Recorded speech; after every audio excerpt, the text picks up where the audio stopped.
주말 아침에 책을 읽다가 직장 내 인간관계를 좋게 만드는 대화법이란 걸 우연히 보게 되었는데요.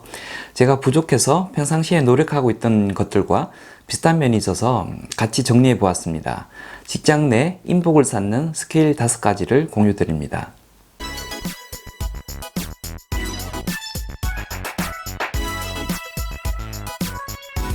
안녕하세요, 장프로입니다.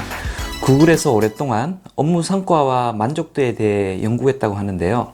연봉 인상이나 승진, 복지, 보너스 같은 것들이 중요한 요소일 거라고 생각했는데 예상치 못한 것들이 가장 크게 영향을 주는 것으로 나타났다고 합니다. 첫 번째가 상사의 건설적인 피드백이라고 하고요. 두 번째가 직장 내 인간관계였다고 합니다. 결국 직장 내 인간관계가 회사는 물론 내가 성장하는 데의 핵심이라는 것인데요. 업무 역량은 갑자기 좋아지기 어려운 것에 반해 인간관계는 그래도 노력하면 생각보다 빠르게 좋아질 수 있습니다. 관계 개선을 위한 여러 가지 노력들이 있을 수 있겠는데요. 그 중에서 최소의 노력으로 가장 큰 효과를 볼 수 있는 것, 첫 번째가 제 생각에는 인사 잘하기인 것 같습니다. 크고 맑은 목소리로 경쾌하게 인사를 하면 상대방은 나를 좋아할 수밖에 없습니다. 밝고 적극적인 인사는 나를 긍정적으로 어필하는 매우 효율적인 홍보 방법입니다. 돈 안 들이고 상대방을 기분 좋게 하면서 내 PR을 하는 것이 바로 인사입니다. 업무상 사이가 안 좋거나 격렬한 언쟁을 벌였던 사람에게도 언제 그랬냐는 듯 밝고 환하게 인사를 한번 해보시기 바랍니다. 인사를 받는 사람 입장에서는 뭐 저리 뻔뻔한 놈이 있나 싶을 수 있겠지만 한편으론 야 독하다, 센 놈이다 하는 느낌을 줘서 함부로 날 대하지 못하게 합니다. 게다가 웃는 얼굴에 침 못 뱉는다고 인사를 잘하면 왠지 독한 마음이 풀려버려서 나한테 모질게 대하지 못합니다. 굳이 인사를 하지 않아도 되는 어중간한 사람들에게도 인사를 한번 해보시기 바랍니다. 저도 노력은 하지만 잘 안 되는데요. 아파트 엘리베이터에서 만난 낯선 사람에게 연습 삼아 인사를 하려고 노력은 하고 있습니다. 이렇게 어중간하게 아는 사람에게 느닷없이 인사를 하면 상대방은 순간적으로 움찔하게 되는데요. 그러면서 먼저 인사하지 못한 것에 대한 미안한 마음과 함께 부채의식을 가지게 됩니다. 특이하게 이러한 부채의식은 나에 대한 호감으로 전환되어 머릿속에 남게 되는데요. 이런 부채의식은 훗날 내가 실수를 하거나 부탁을 할 때 사용할 수 있는 일종의 통장 잔고와 같은 효과를 발휘하게 됩니다. 인간관계를 좋게 만드는 스킬 두 번째는 업무 외적인 관계 만들기입니다. 업무상으로만 형성된 인간관계는 오래 지속되어도 깊어지는 것에 한계가 있습니다. 양적인 인간관계가 질적으로 진화하려면 중간에 업무 외적인 영역에서 자극이 한번 주어지는 것이 좋습니다. 업무와 직접 관련되지 않은 건으로 교감하는 경험을 가지게 되면 관계가 빠르게 발전하게 됩니다. 그렇다고 주말에 가족 나들이를 같이 갈 정도로 가까이 지내라는 것은 아닙니다. 사소하게 보이지만 탕비실 근처에서 커피를 마시며 집값 오른 이야기를 나눈다거나 일상적이지 않은 장소에서 점심이나 저녁을 같이 한다든가 하는 활동도 업무 외적인 영역에서의 활동에 해당합니다. 주말에 골프 라운딩을 같이 간다든가 알고 지내는 후배를 소개팅 해주는 수준의 사적인 경험을 하게 되면 다른 동료들과는 차별화된 동료의식이 형성됩니다. 이런 동료의식이 한번 형성되기 시작하면 직장 논리나 이해관계에 관계없이 날 공감해주고 지원해주게 됩니다. 인간관계를 좋게 만드는 스킬 세 번째는 공통의 관심사 찾기입니다. 업무 외적인 관계의 형성은 업무 외적인 대화로부터 시작합니다. 그런 대화가 이루어지려면 일단 공통의 관심사가 있어야 하는데요. 상대방에 대한 정보가 있다면 그걸 중심으로 대화를 풀 수 있겠지만 그렇지 않다면 맨땅에 헤딩하듯이 공통된 관심사를 찾으려는 노력이 필요합니다. 가장 기본적으로 사용할 수 있는 관심사 주제로 날씨나 외모, 복장 같은 것을 들 수 있습니다. 자주 보지 않아서 할 말이 별로 없는 누군가를 엘리베이터에서 만났다면 일단 무언가 멘트를 던지는 것을 추천드립니다. 느닷없고 맥락이 없어도 괜찮습니다. 그냥 막 던지는 것이 좋습니다. 오늘 날씨 덥죠? 외투 색깔이 참 화사합니다. 오늘 신수가 훤하시네요. 등등 이런 영혼 없는 멘트도 없는 것보다는 훨씬 좋습니다.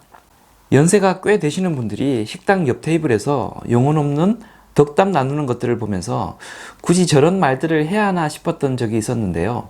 그게 다 삶의 지혜였다는 것을 지금에 와서 깨닫고 있습니다. 영혼 없는 멘트에 내용은 하나 없지만 적어도 상대방에 대한 관심과 호의는 들어 있습니다. 그것만으로도 효과는 충분합니다. 영혼 없는 멘트 날리기에 익숙해지시면 영혼을 담아 멘트 날리는 연습을 하시면 됩니다. 공통된 주제가 생각이 나지 않으면 의, 식, 주, 취미, 행적을 순서대로 하나씩 나열해도 좋습니다. 옷이 멋져 보이는데요. 식사하셨어요? 요즘 어디 사세요? 뭐 좋아하세요? 주말에 뭐 하셨어요? 이런 식입니다. 맨땅에 헤딩하며 공통의 관심사를 찾는 것보다 더 좋은 방법은 상대방의 특징을 기억해 두었다가 적절한 순간에 언급하는 것입니다. 지난번에 고르곤졸라 피자 좋아하신다고 하셨던 것 같은데 이번에도 같은 걸 시킬까요? 라며 상대방에 대해 무언가 기억하고 있다는 사실을 알려주면 나에 대한 호감이 급격히 상승하게 됩니다. 영업하는 사람들 중에는 누군가를 만났을 때 그 사람의 특기사항을 명함 한 귀퉁이나 핸드폰에 적어두는 사람들이 많습니다. 제가 예전에 근무했던 회사에서는 회사가 제공하는 모바일 앱에 그런 기능이 내장되어 있었는데요.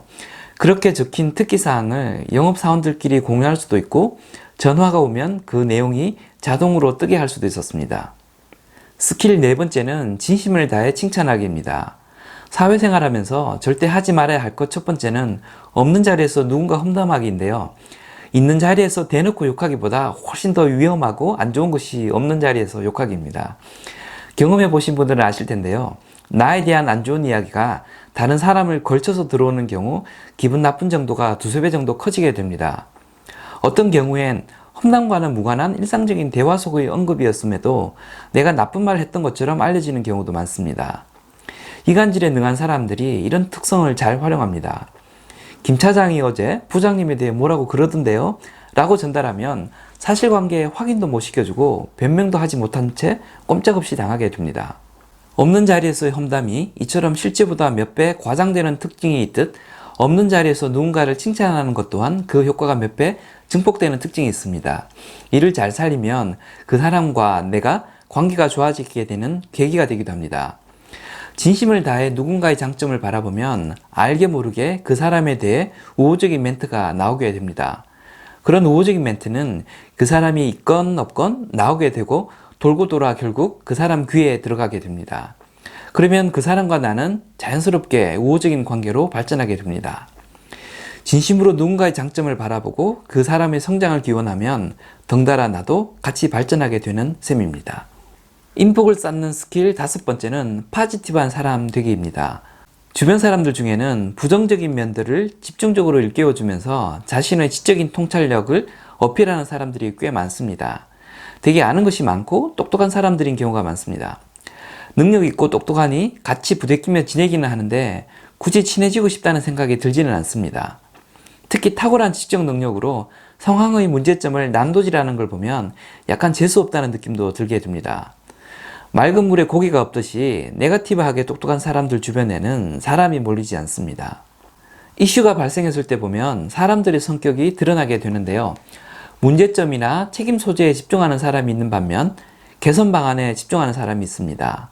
내 업무가 아니어서 3자적 시각을 가진 사람들에게는 이래나 저래나 상관이 없을 수 있겠습니다만 그 일을 주도해야 될 사람이나 그 업무를 총괄하는 상사의 입장에서 보면 개선 방안 위주로 대화를 하는 사람이 그렇게 공모할 수가 없습니다. 반대로 해법은 없이 문제점만 지적하는 사람을 보면 짜증이 나게 됩니다. 문제점을 모르는 것도 아니고 이제 문제점 지적은 그만 좀 하지 싶은 마음이 들게 됩니다. 그런 사람 역시 가까이 하기가 싫어지게 됩니다. 반면에 사람들 중에는 항상 넉넉하고 여유가 있어서 옆에 있으면 같이 푸근해지는 사람이 있습니다. 긴박한 일이 있어도 크게 긴장하지 않고 높은 사람이 있어도 별로 쫄지 않고 안 좋은 일이 생겨도 희망적인 시각을 잃지 않는 사람이 있습니다. 다들 지쳐있을 때 파지티브한 사람이 있으면 존재만으로 힘이 되기도 합니다. 그래서 똑같은 지능과 역량을 가진 사람이라면 파지티브한 사람 주변에 사람이 몰릴 수밖에 없습니다. 지금까지 인복을 쌓는 스킬 5가지를 살펴보았습니다. 알고는 있지만 제가 잘 지키지 못하는 것들 위주로 말씀을 드렸는데요. 이 영상 보신 분들도 같이 리마인드하는 계기가 되셨으면 좋겠습니다. 지금까지 장프로였습니다. 감사합니다.